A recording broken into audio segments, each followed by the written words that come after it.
Today on Forbes, inside Alex Cooper's $125 million deal to grow her multimedia empire. It's 9 p.m. in Los Angeles' Peacock Theater when 5 performers take the stage. Eminem's Shake That blasts from the speakers, and the male dancers start to tear off their clothes.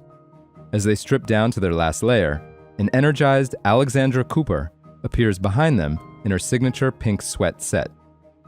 Cooper, who is 30 years old, stands in front of 5,000 screaming young women who have packed the house. She shouts, quote, "Welcome to the Unwell Tour." After the burlesque show, Cooper talks about growing up in Newtown, Pennsylvania, playing Division I soccer at Boston University, and her roller coaster sex life. Multiple dance numbers and outfit changes later, pop star Camila Cabello and comedian Heather McMahon join her for onstage interviews before a performance by man-eater singer Nelly Furtado closes out the show. It's the 7th and final date of Cooper's personal review, based on her hit podcast, Call Her Daddy, which regularly attracts more than 13.5 million monthly listeners. The live shows are a celebratory end to Cooper's massive year. In August, she signed a $125 million 3-year deal with SiriusXM to bring her Unwell network of 5 podcasts to the 34 million subscriber-strong radio giant. Unwell is a branch of Cooper's self-described, quote, Gen Z media company, Trending, which she co-founded in April 2023 with her film producer husband, Matt Kaplan. In addition to Call Her Daddy, Unwell also oversees other popular influencer-hosted shows, such as Hot Mess with Alex Earl and Pretty Lonesome with Madeline Argy.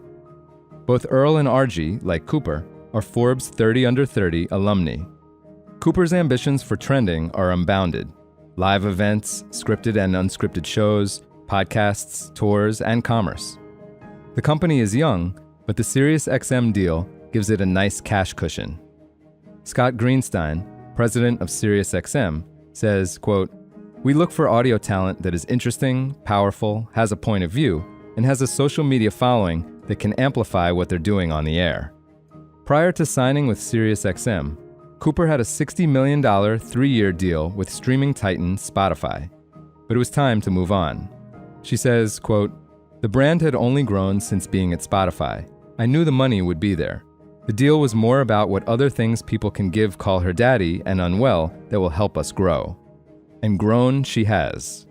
In 2018, Cooper was heartbroken and unemployed, recording a podcast with her then roommate, Sophia Franklin, from their New York City apartment. The pair dished on their dating lives as single 20-somethings and quickly gained a community of loyal young female fans who called themselves the, quote, Daddy Gang. The show caught the attention of David Portnoy, the charismatic and controversial founder of Barstool Sports, a digital media outfit aimed at sports-obsessed young men.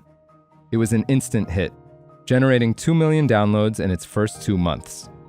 Cooper then took it to Spotify in 2021, broadening it away from just sex and dating. While at Spotify, Cooper turned Call Her Daddy into one of journalism's top destinations, drawing comparisons to Barbara Walters and Howard Stern.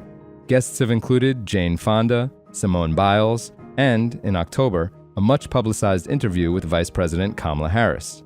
Sponsors including Tinder, Sephora, and Airbnb flocked too. Today, Call Her Daddy jousts with the likes of the Joe Rogan Experience and the New York Times The Daily for a spot at the top of the podcast streaming charts. For full coverage, be sure to watch our video interview with Alex Cooper and check out Alexandra York's piece on forbes.com. This is Kieran Meadows from Forbes. Thanks for tuning in.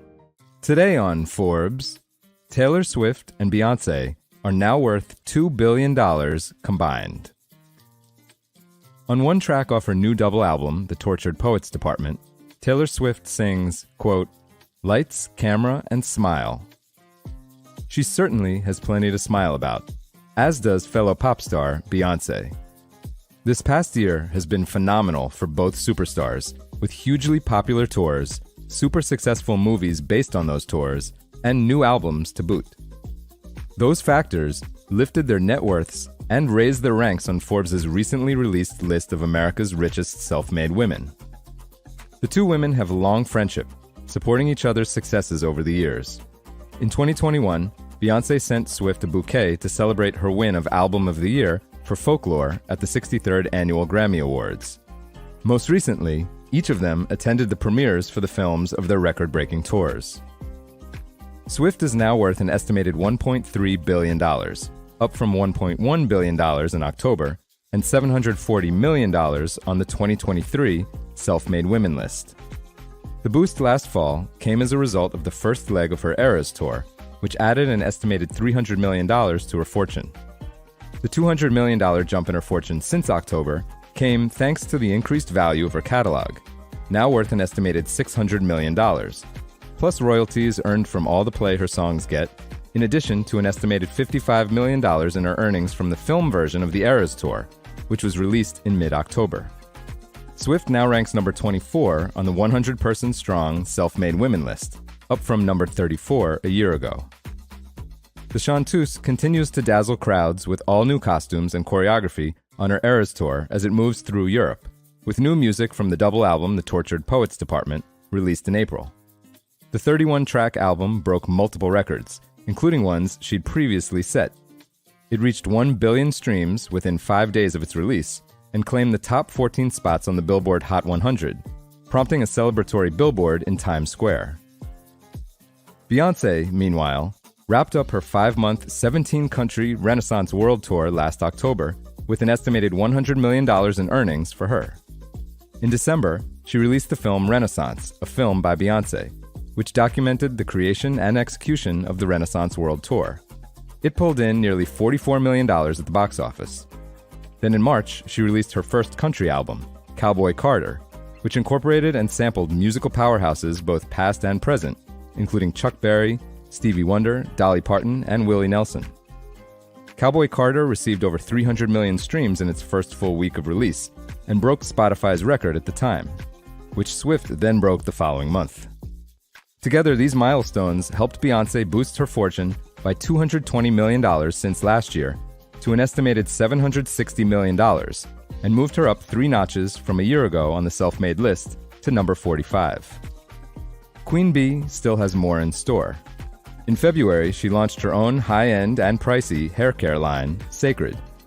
It's too soon to have made a difference in her fortune, but we'll of course revisit that next year. And Beyonce will share the silver screen with her daughter Blue Ivy in Mufasa, The Lion King, a prequel set to hit theaters in late December.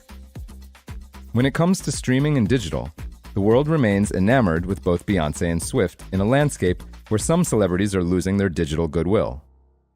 Swift saw a 9% increase in Instagram followers to 283 million, while the Beehive grew 3% on the platform to 318 million followers. Beyonce has also nearly doubled her monthly listeners on Spotify to 65.4 million, while Swift has claimed the title of #1 streamed artist on the platform with 112.9 million listeners. When it comes to awards, Swift added 2 Grammys to her mantle this year, bringing her total to 14. She's the only artist in Grammy history to win Album of the Year 4 times. But Beyonce continues her reign as Queen of the Grammys, retaining her crown as the most awarded artist in Grammy history, with 32 awards.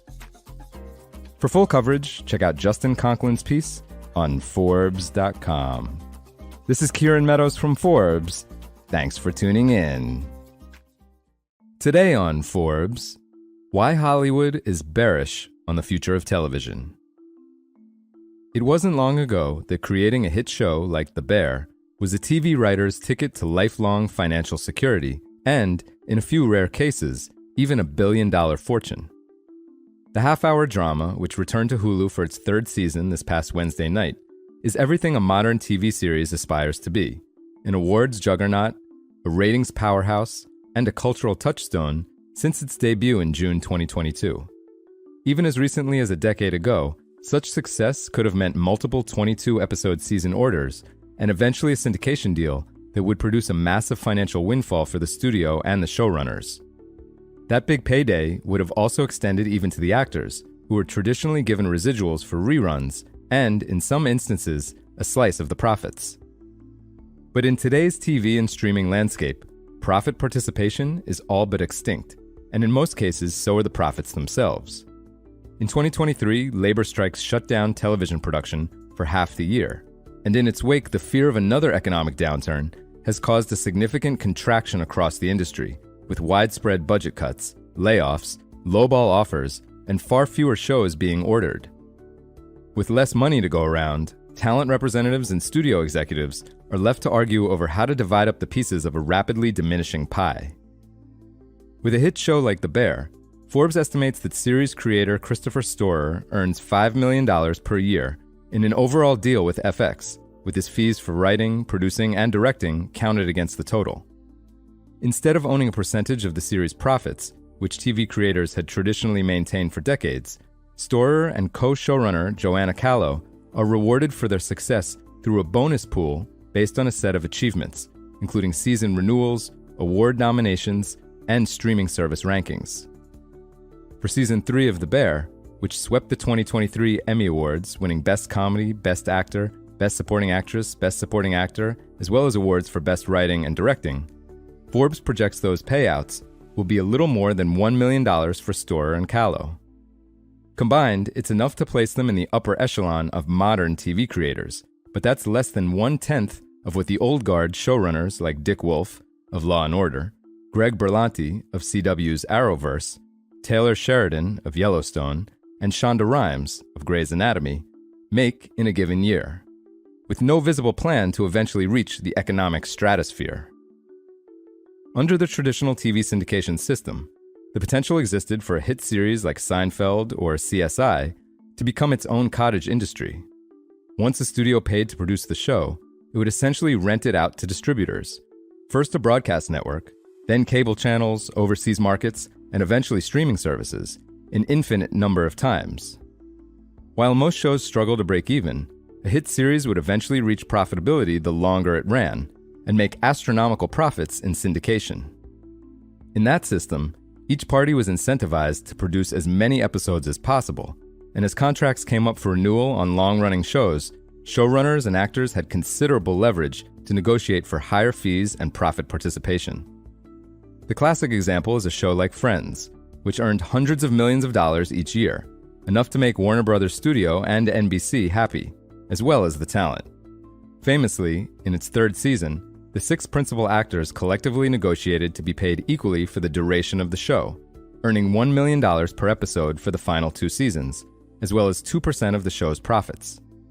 In 2023, decades after Friends went off the air, Forbes estimates that Jennifer Aniston earned $17.5 million in residuals. That all changed with the rise of streaming.